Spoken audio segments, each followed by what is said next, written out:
Point 4 is simplifying rational functions. Rational means something on the top and the bottom. So if you remember the word rational from grade 9, we use that with rational numbers. A rational number had something on the top and the bottom. So top and the bottom. R and S are polynomials. So basically you have a polynomial on the top, so it looks like this. Something on the top and something on the bottom. Right? So that's a rational function. So that's what we're looking at. Now, there has to be some x's on the bottom. If there's no x's on the bottom, then it's just going to be like a line, right? And that's kind of boring. So you can see, look, there's x's or y's, look, and we can have different variables on the top and bottom, okay? Or at least the bottom. So we've got that. So that's what a rational function is.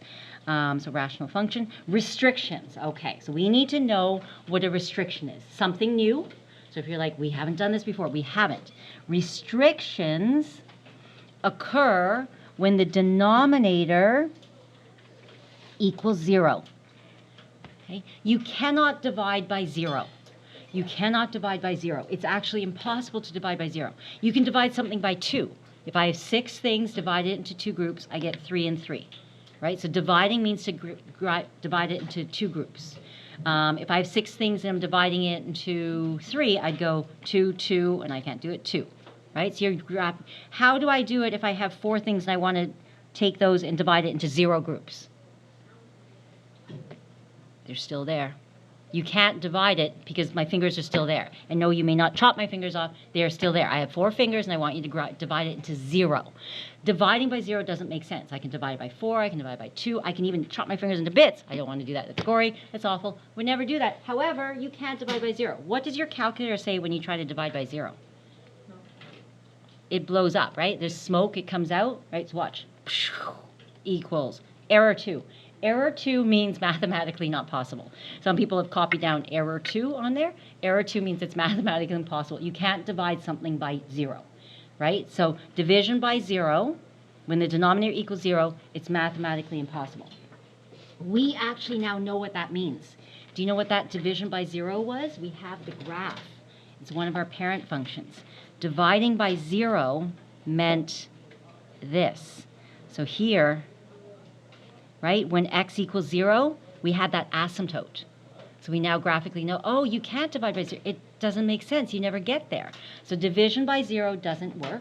We're going to talk about the graph of it, this idea of the graphing of it, a little bit in 2.5. And then in grade 12, we do a bunch of graphs with it. And we talk about, okay, but if the bottom is 0, what happens? And we get asymptotes. We're going to talk about the asymptote effect in 2.5. But that's what happens. That denominator equaling 0 is an asymptote. Okay? So you cannot divide by 0. Not allowed. Math error 2, which means mathematically impossible, or type 2 error, whatever. Okay. So now, what I want you to do is tell me where I cannot divide. I cannot do this. So that's called a restriction. That's called a restriction.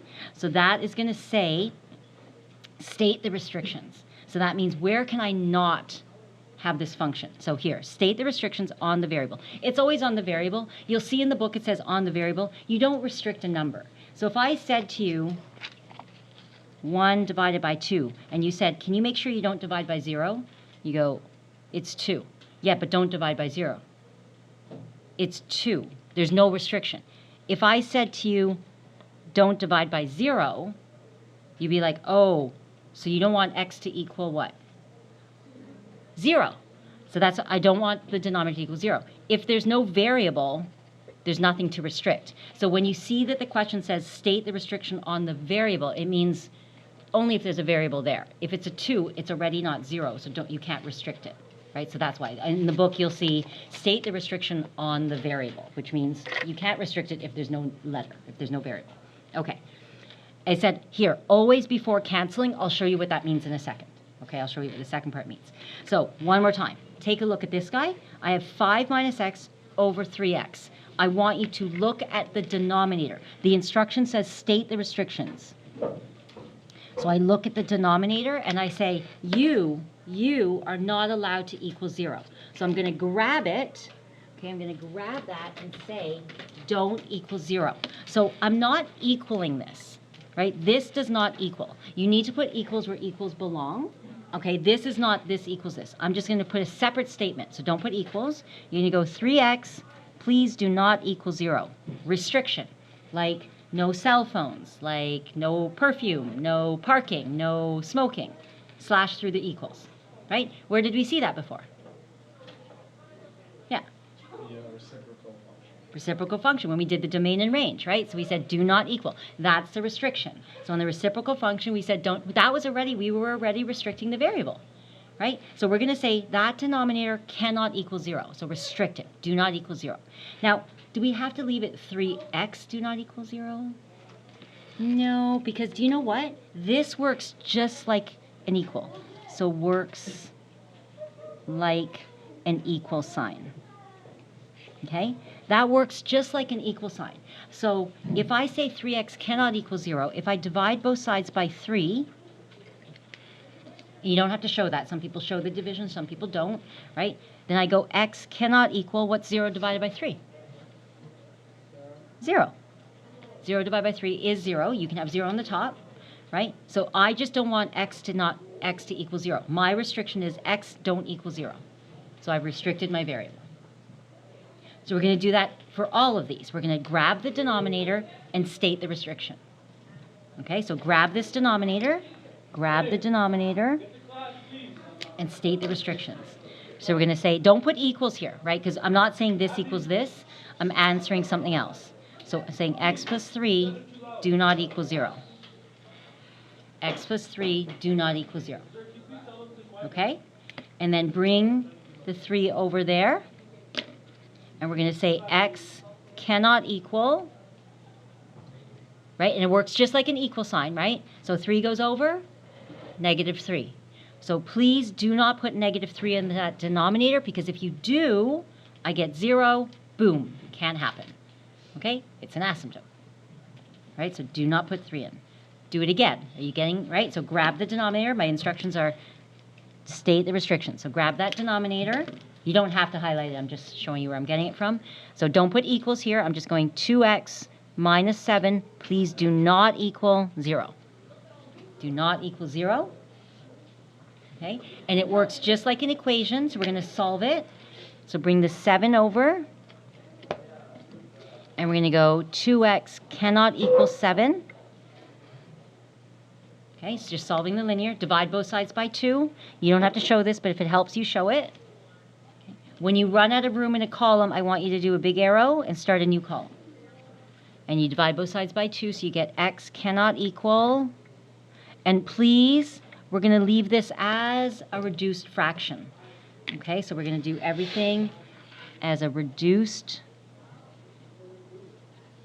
improper fraction.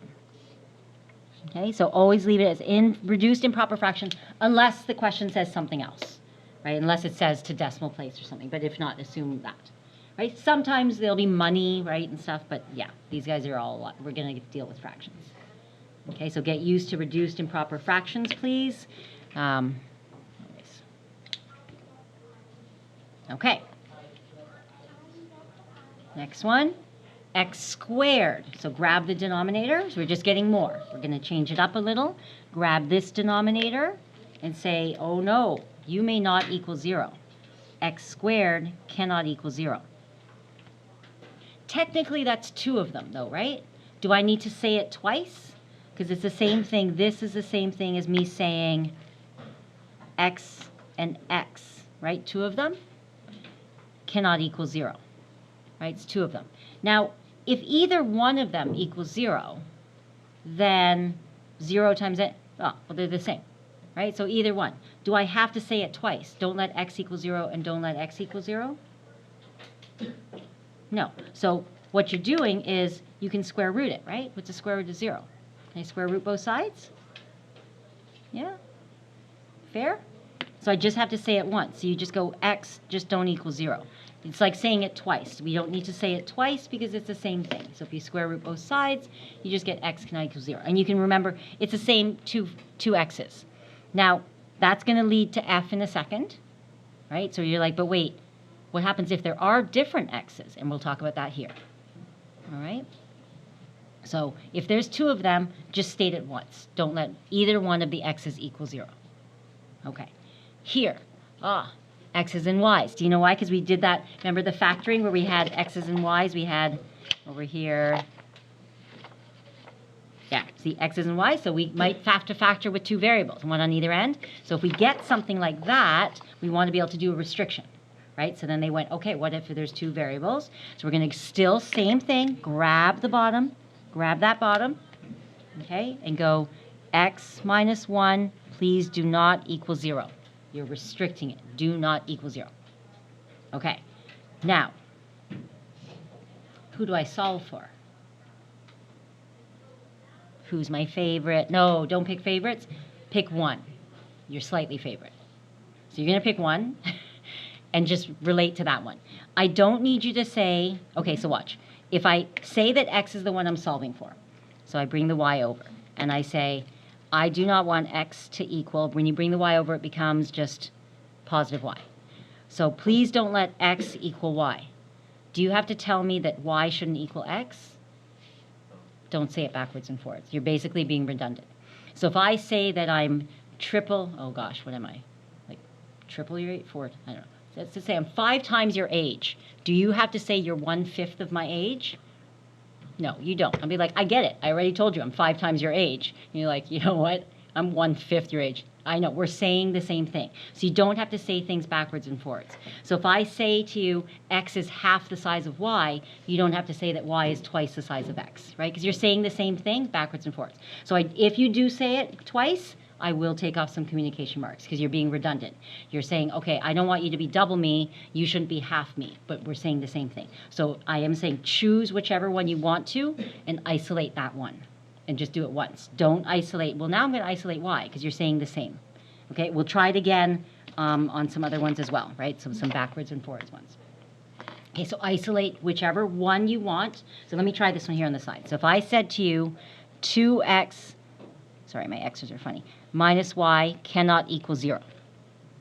And you go, okay, which one do you want to isolate? You choose. So if I go 2x cannot equal, bring the y over, y, isolate for x, so you would divide both sides by, like that. So x cannot equal y divided by 2. That's done. I don't need you isolating the other way. Does that make sense? Some people go, oh, should I do both? And then they do it again. And they say, but if I bring y over, then y should not be 2x. They're the same statement. Does that make sense? X is half of y, and y is double x. So I don't want you doing it twice. Just isolate one of the variables, and it's the same thing backwards and forwards. Good? Okay, so choose one and isolate for one of them, but don't isolate twice because you're being redundant, like it's repetitive. Okay. So that's good. So x should not equal y. If they equal each other, you get 0, bad. Okay, restriction. Here, so now we're getting into the factored form, which is why I need you to be able to factor. Because what we're going to do is we're going to add the factoring to the question. You're going to factor, restrict, and then I'm going to add some more stuff to it. Okay, so if it's in fully factored form already, that's beautiful. You go, thank you very much. Thank you for factoring that. You're welcome. We're going to take each one of these cannot equal 0. None of them. If this equals 0, boom, 0 times anything is 0. If the middle one equals 0, also not good, 0 times that. And the last one, none of these can equal 0. So what you're going to do is you're going to take each one and restrict each factor, and we know what factor means, right? Each factor, and set them each. You don't need the arrows, but just for your notes, I'm grabbing each one. So I'm going to say x cannot equal 0 for the first one. I'm going to go x, I do columns, the arrows are not necessary. X plus 4 cannot equal 0. Okay? And x minus 7 also cannot equal 0. I need you to do all 3 of the factors. If there's 7 factors, you do 7 restrictions. If they're repetitive, you take them off. Like if they're the same restriction over and over, then, but you do each one, look at each one separately, and go no, no, no. We don't leave it like this. This one's okay. This one says x cannot equal. Hop that over. -4. This one, hop over the -7. Cannot equal 7. Does that make sense? Right, so bring solve. It's solved just like normal. Boom, boom, boom. Okay, so then I have 3 restrictions. Now, I want you to summarize the restrictions and say therefore. You don't have to put the therefore, but I do it just because I feel like it concludes everything. x does not equal, and you're supposed to list it from decreasing from the lower to the upper. I don't care. I'll find them. I want to see 3 restrictions, so it should be 0, -4, and 7. Technically, the order is supposed to be increasing. I don't really care. Oh, why do I put that? That's fine. I don't need a bracket, sorry. Okay, so it doesn't matter the order. I want to see those 3 restrictions, and I will look for them. Okay, so do a summary. If it's more than 1, you summarize. Okay, you might be thinking, what if I can do that in my head? Yes, I will let you start to skip this. So if you're like, but I bring it in my head, can I just write it fast? You can. Once you feel comfortable, you can do that. And if you don't, some people write it every time, okay, until you feel comfortable. Some people go, if I bring it over in my head, is that okay? Yes, you can, right? So if you're at the point where like, oh, I've done so many of these, I hop it over in my head and I just write the 7. Okay, so eventually you might feel comfortable to skip to there, but if you don't, then you write the steps until you do feel comfortable, and maybe you write the steps for a long time. Okay? So here, try it again. Let's grab the bottom. Grab that bottom there, and we're going to go x squared plus 1 do not equal 0.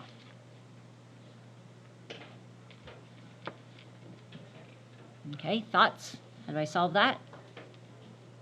Yeah. Because it's 1, can't you square root both sides? Okay, we're going to try to square root. Should I bring that over then first? Let's square root both sides? Yeah, sure. Right, because you can't square root a binomial, but if you do this, -1 like that. So then if you try to square root both sides,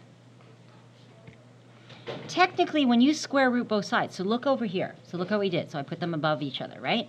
So that's what we did over here. We said it's the same, x squared. Technically, when you square root things, do you remember doing this? You're supposed to put a plus and minus. We didn't do this a lot. You'll get used to this now. So when you square root both sides, let's do an aside for a second. These are my asides. If I said to you x squared equals 4, x squared equals 4. Sorry, it's darker. Okay, can you solve that for me? Did you square root both sides? Yeah, probably square root both sides. I would square root both sides. Now, if you square root both sides, what do you get x? X equals 2. Is that wrong? No. But, isn't there another answer to get me 4? If x squared equals 4, isn't there 2 answers? Something squared equals 4 could be 2 or... Yeah. Is it going to be for the 1 or -1? Yeah, so that, wait, let's talk about that. So 2, -2, right? So it should have been both. When it's x squared equaling a number, what you're supposed to do is when you square root it, you're supposed to do a plus minus. We didn't do this a lot. Mostly what we did last year was the quadratic equation, so it would naturally give you both answers. Do you remember in the quadratic equation, x equals -b plus minus? That was because when you square rooted it, you were always getting that plus minus. So when you're finding the root of it, you did this plus minus. So whenever you square root both sides and it's an even power, you have to put a plus minus. You have to get used to that. I'm going to use this concept all the way to grade 12.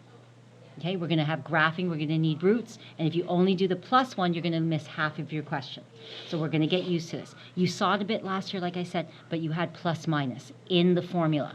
You barely ever did this by itself. You were also completing the square and solving it, so you did a plus minus there. Again, some of you just did not like that section. You're like, completing the square? Okay, but there was a plus minus. So when I get this, this should be plus minus, but a plus minus 0 is 0. So that's why I gave you this one first. 0, it doesn't matter. 0 is easy. Here, you're supposed to be doing a plus minus. So plus minus, let me just erase this for a second. And then I have 2 things to point out. So this should be equal to plus minus both answers. So 2 things. It should be plus minus. Also, can you square root a negative? No. So right away, I get no answer. I don't get 2 answers. I get no answers. So as soon as you bring this over, you go square root of an, oh, I'm done. So as soon as you see that, you can say not possible.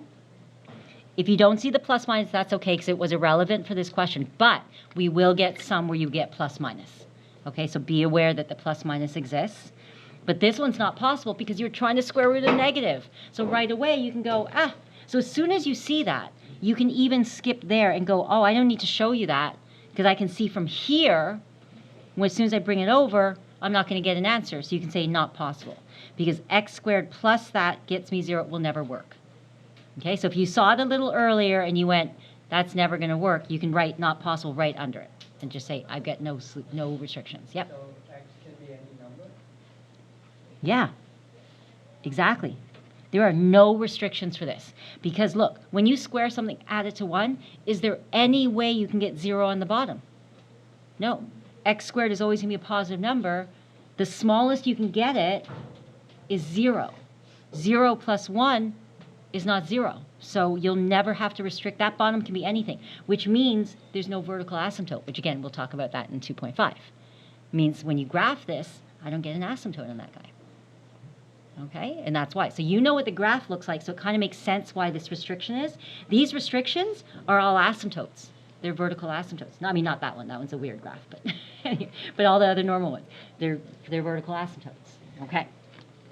Now, last example for today. I was just going to do up to, yes, sorry. So for every question like this, you have to square root do the positive. Yes, yeah. Yeah, there should always be a positive negative for sure. Yeah, and we'll do some more like that. We're going to try this one with the positive negative. Yeah, exactly. So I'll show you 2 more. So right here, we're going to do it again. So I go, okay, if you didn't do it for 0, it doesn't matter. 0 doesn't matter. Here, it actually didn't matter because it was the square of a -1. Here, we're going to look at it one more time. Okay, and there's 2 ways to look at it, but I'll show you why it's positive negative. Right, that one's always a hard one to get into your head, and then once you start to see it, you go, oh wait, is this the positive negative scenario? Right, so I'm going to address it again. We're only going to do the 1 page today, and then like I said, I'm going to say factor until we can't factor anymore. Okay, so I just want to finish today here. So you can start the homework on 2.4. You won't be able to finish it. I'll do the rest of the note tomorrow and give you some factoring time as well, and then Friday is review. Okay, so here. So what this one here. Now, first step for this one, it says simplify, right? So it says simplify, but my step 1 is factor, and step 2 is restriction. So I'm noting this for you on the side, is that I do need you to do these 2 steps. Okay? And then I'll show you the step 3. So step 1 and restrictions, and step 3, I'll show you that after. That's the last step. Okay, so step 1, factor. How come I didn't do it here? How come I didn't do step 1 on these ones? Yep. If they were all factors? I did them for you. I did step 1 for you. See, it was already factored, everything's factored. So I did it for you. So now I'm going to start another question. This one you have to look. So now our habit will be, wait, what if she did not factor for me? Oh, it's screaming at you, screaming at you. What type of factoring is this one? Common factor. Bottom? Common factor. So you should be like, oh, I know that one. Okay, so factor first step. So the other ones I didn't because the first example I did it for you. Will I always do that for you? No. It's a gift if I do it. If I didn't, it's also a gift because I'm letting you factor. It's a double gift. So then you get to factor 2 out, x minus 2. On the bottom, you take out the 3, x minus 2. Okay, so now it's factored. That's what I said. Step 1, always look to factor, because I'm not always going to gift you the factor.